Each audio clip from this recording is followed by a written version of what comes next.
Assalamualaikum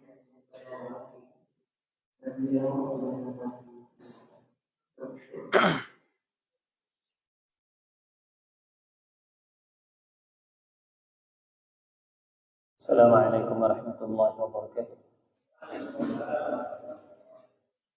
Alhamdulillah wa kafa nusalli wa nusallim ala nabiyil mustafa sayyidina wa habibina wa syafi'ina wa ala alihi wa sahbihi wa man ittaba'a huda wa ba'd.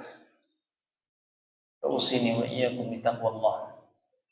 Hadirin hadirat jamaah salat Isya Masjid Nurul Huda, mudah-mudahan senantiasa dalam limpahan rahmat dan barakah dari Allah Jalla wa Ala.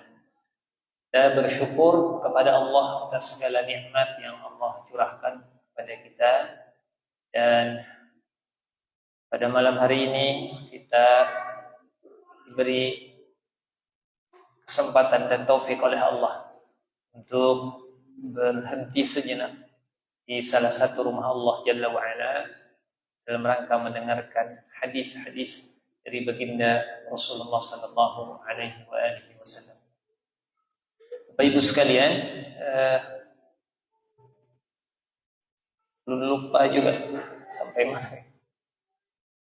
Sampai cerita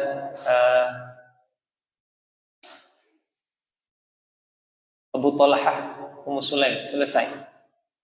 Sudah ya? Habis itu selesai itu ya.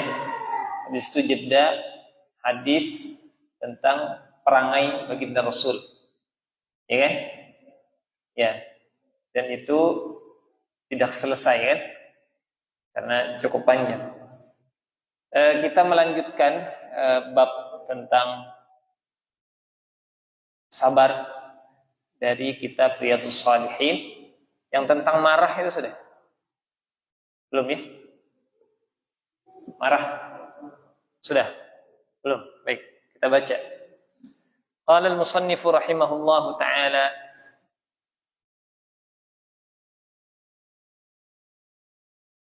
Al-Imam An-Nawawi rahimahullahu ta'ala menuliskan di dalam kitabnya Riyadhus Shalihin min kalami Sayyidil Mursalin di bab as-sabr. Wa an Abi Hurairah radhiyallahu ta'ala anhu anna Rasulullah sallallahu alaihi wa alihi wasallam qala laysa asy-syadidu bis-sur'ati innama asy-syadidu alladhi yamliku nafsahu 'inda al-ghadabi.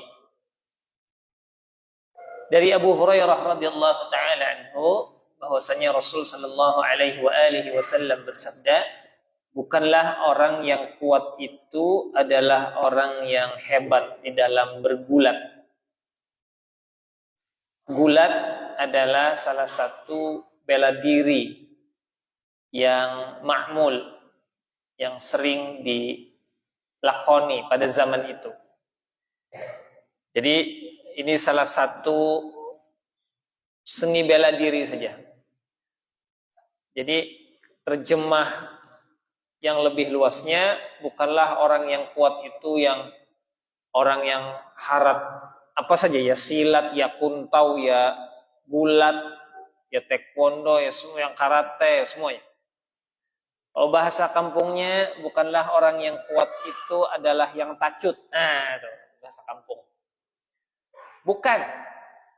Tetapi kata Nabi Shallallahu Alaihi Wasallam, orang kuat itu adalah orang yang mampu yamliku nafsahu, ia mengendalikan jiwanya, indal ghadabi, ketika dia marah.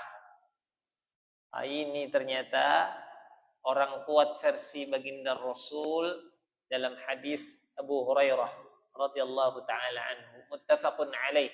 Hadis ini diriwayatkan oleh Imam Al-Bukhari dan Imam Muslim. Luar biasa sekali.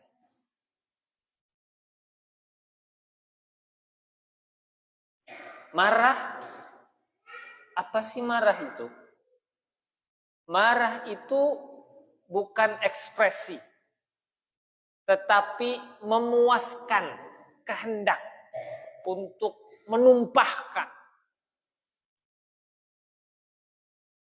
Jadi bukan ekspresi yang spontan, tetapi ya bisa jadi ekspresi spontan tapi tidak terpuji. Maka lebih tepatnya adalah ketidakmampuan seseorang untuk mengelola, menahan nafsu dan jiwanya sehingga dia ingin memuaskan. Pak. Maka orang yang mengatakan bahwa habiskan, jangan ditahani karena jadi penyakit, salah. Ternyata marah itu ditahan. Pada awal-awal pertemuan kita sudah mendefinisikan makna sabar itu apa? Al-imsak.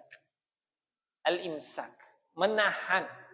Menahan dari apa? Menahan dari sesuatu perbuatan baik atau perkataan yang itu tidak diridhai oleh Allah Subhanahu wa taala. Menahan.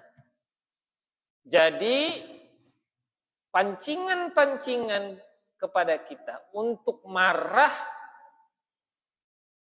itu adalah ujian jiwa. Oleh karenanya Allah Subhanahu wa taala di dalam surah Al-Imran menegaskan di antara sifat dan karakter orang yang bertakwa itu al-kadhiminal ghaidha. Tidak sampai di situ, seterusnya wal 'afina 'anil nas. Kadhiminal ghaidha artinya adalah orang yang menahan. Kalau orang pondok itu paham dia. Termos atau termos, bahasa Banjarnya termos kah termos? Termos. Bahasa Indonesianya, Pak? Termos, bahasa Banjar? Taramos. Termos. Ya, termos itu bahasa Arabnya, kata anak pondok, kadhimah. Kenapa dia kadhimah? Sama dengan ayat ini. Kadhimah itu artinya dia menahan. Jadi menahani panas, masukkan ke dalam termos itu ditahani panas. Jadi Allah bilang al-kadhimin, dia menahan, enggak terekspresikan. Panas itu kada tumpah ruah. Jadi sebenarnya marah itu adalah apa? Ekspresi dalam rangka memuaskan nafsu. Nah, lalu bagaimana? Wal 'afina 'anil nas. Wal 'afina 'anil nas. Maafkan, maklumi. Selesai. Maafkan, maklumi. Makanya al-afin, orang yang pemaaf itu irisannya adalah al-hilmu, halim.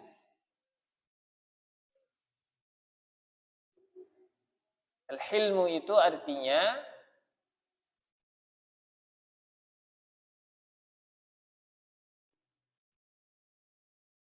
kelemah lembutan.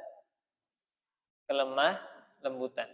Dan itu menjadi doa yang harusnya kita minta kepada Allah Subhanahu wa taala agar apa? Agar Allah karuniakan kelemah lembutan itu. Allahumma aghnini bil ilmi wa zayyinni bil hilmi wa akrimni bit taqwa wa jammilni bil afiyah. Ya Allah, sugihkan ulun dengan apa? Dengan ilmu. Aghnini bil ilmi wa zayyinni bil hilmi.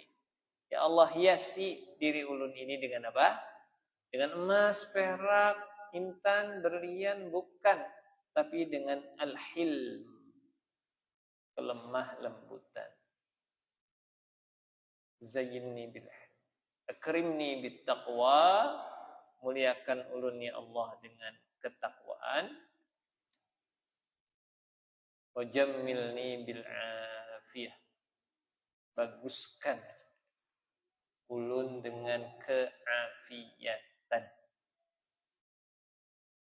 Nabi ini secara emosional hebat betul. Hebat banget. Dalam beberapa hadis. Kemarin ketika misalnya contoh ketika kita membaca bab adabut ta'am. Hadis yang pertama.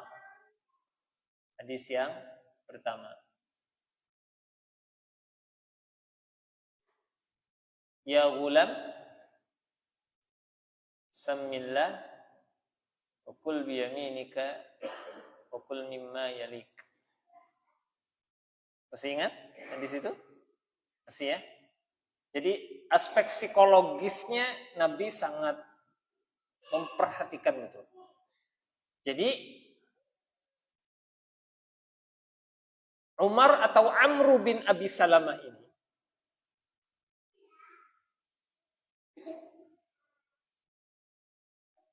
adalah anak sambungnya baginda Rasul. Ya kan? Dia anak dari Abu Salamah. Namanya Ummu Salamah. Ya kan?